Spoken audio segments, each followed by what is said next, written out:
Hello mga mamis, for today's video, bale black pink na cake tong gagawin ko.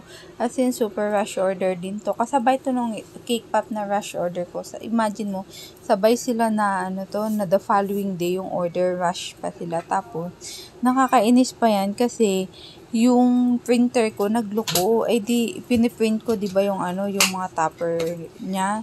As in parang naka-anim na photo paper ako na nagastos kasi nga hindi ako masaya na makita ko na hindi maganda yung print, kaya sobrang nakaka-stress talaga na kailangan ko pa i-troubleshoot yung printer. So gahol na ako sa time, tapos yung kausap ko pa ng cake pop, as in sabay ko yan sila na pinagpuyatan, kaya hindi ko na napakita yung ibang part ng paggawa ko.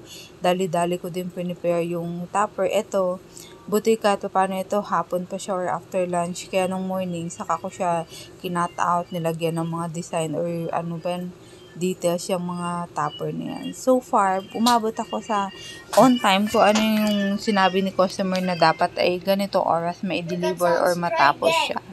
So, yun lang mga mami. Salamat sa inyo. Paalam. Ciao!